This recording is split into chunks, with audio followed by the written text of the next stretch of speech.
maanta galabta halkan waxaan isugu nimi kulankeennii nu qaban jirnay ee isugu iman jireen mas-uuliyiinta degmada iyo dadka deegaanku oo iskaga xog wareysan jireen waxyaabihii ku soo kordhay deegaanka hadday ahaan lahayn xag gudo iyo xag dibadeedba marka mas-uuliyiinta ayaa noo faahfaahin doonaa dadkan halka fadhiya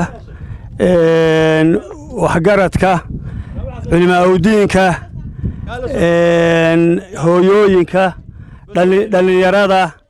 dhammaantood waxaan ku salaamayaa salaanta islaamka assalaamu calaykum waraxmatullaahi wabarakaatu salaanka bacdi waxaynu isugu nimi kulankeenii toddobaadlaha ahaa oo aynu kaga wada hadli jirnay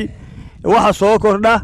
iyo waxa ma garanaysaay aynu gaadhnay iyo waxaynaan gaadhin nabadgelyada arrimaha bulshada oo dhan aynu ku qaadaadhigi jirnay ayaynu kaga hadlaynaa shirkeennan sidii inankii hadda shirka furay uu alcaamiyey sidaas baynu kaga hadlaynaa bismillaahi raxmaani raxiim marka aan gudagalo magaaladan xarka dheere waad ogtihiin arrimaha bulshada oo dhan iyadoo ayna jirin oo ay yihiin daciif ama aynan wax arrimo bulsho aynan ka jirin hadday caafimaad tahay hadday biyo tahay hadday waxbarasho tahay gebi ahaanba waa ogtihiin oo wax ka jira oo arrimaha bulshada oo ka asaasan ma jirto oo nolosha asaasiga ah wax ka jira halka ma jiraan dadka ku noolina runtii dee waa dad badan oo hadda waad aragtaaniin waa wakhti gaaban oo galab ah oo dadkii ayaa ma garanaysaa danihii iyo arrimihii danawiga ahaa ku kala maqan arrimaha bulshada oo aan aragno sida ay halkan ay ugu tahay ugu hoosayso runtii waxaynu sugaynay markii aan ka hadalno maxaa inoo kordhay maxaa inoo qabsoomay maxaan inoo qabsoomin waxaa inoo qabsoomay wax badan oo waa ogtihiin waddooyinka waan ka shaqaynay ceelasha biyaha oo aynu laasbiyoodyada ah oo biriqodayda ah biyo badan bayay lahaane waxaan xoog saarnay inaan dadku ku oomin wax badan baan qabannay oo deegaanka waxaan ka dhaarinay inaan laga dhuxulaysan xaabo laga gurin oo meelo kale loo taraasad garayn waxyaalahaasi wixii aan soo qabannay weeye waxaa weeyaan bishii 8aad ayaa waxaa inoo timi hay'adda seef jin dareel iyo qolo ka socota wasaaradda waxbarashada waxay halkan inoo xog ururin bayna ka qaadeen bil ka bacdina waxaynu ku soo noqdeen xogtii ay halka ka qaadeen iyo waxyaalihii ay ku arkeen ee u kuur galeen in ay xadhka dheere ku guulaysatay inay hesho dugsi 3 galaas ah iyo dayrarkiisa iyo biyihiisa iyo barkadihiisa 4 macallin sidaa waataan ogeedeen waa ku naaloonnay macallimiin baan ku soo qabsannay haddii ilaahayda lacagtii ay noo sheegeen baan u sheegnay waxaynu ku naaloonayno bay ahayd iyadoo sidaa ay ahayd ayaa wiigan gudihiisa waxay noo soo baxday dugsigii xarka dheere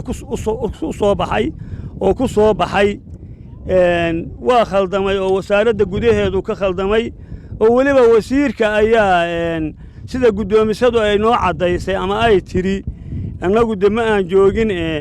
wasiirka ayaa arrintaasi ka khaldantay oo waxaa iska galay dooxa dheer iyo xarka dheere xarka dheere de waa magaalada arkaysaan 150 ciyaala ayaa wax ka dhigta haddii ilaahidankeeda leeyahay oo waxay ku dhigtaan weliba madarisad quraan oo ay marna aanu ku dhigno quraanka lagu dhigo marna looga dareeriyo oo lagu dhigo maadiga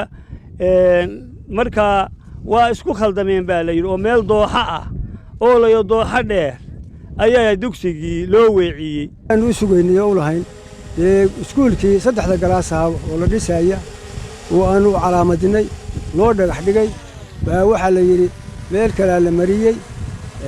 qolo kale taa lagu wareejiyay taana xoogaa aad iyo aad baan uga xumaanay annagoo aanan ceebaynayn oo dadka haddana caayayna xumaatadana haddii xumaatana aanan kula hadlayn haddana waxaan leenahay bini aadanku ma fiicna inuu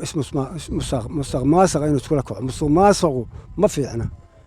annagoo hadalkaan dibadda wada keenaya waxaan ku soo gebagabeynayaa dadka halkaa fadhiya ee ardayda ah ee magaalada dhan ah ee mujtamaca ah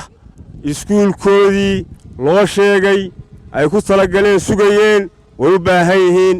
ha loo soo celiyo oo ha loo soo celiyo kama harayaan oo ma daynayaan oo cid kastoo ka shaqaysay arrintaa corruptionka ma daynayaan haddii ay gaadhayso taariikh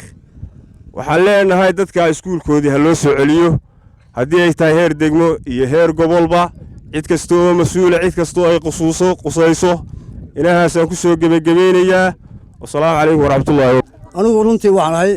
maamulaha dugsiga xadhka dheere waxaa wax ka barta arday tiradooda ay dhan tahay 154 arday oo isugu jira 4 galaas 4 macallin baa jooga ardada iyo macallimiintaas waxay ku shaqeynaysay iyo anigoo maamulka dhamaantay waxaan ku shaqeynay falantir muddo ka badan 4 bilood waxaan wax baranaa awlaadii ubadka laakiin waxaan ku shaqeynaa falantir waxaan ku niyaayiroonay oo dhowraynay dugsigaas waxa weeyaan Save Children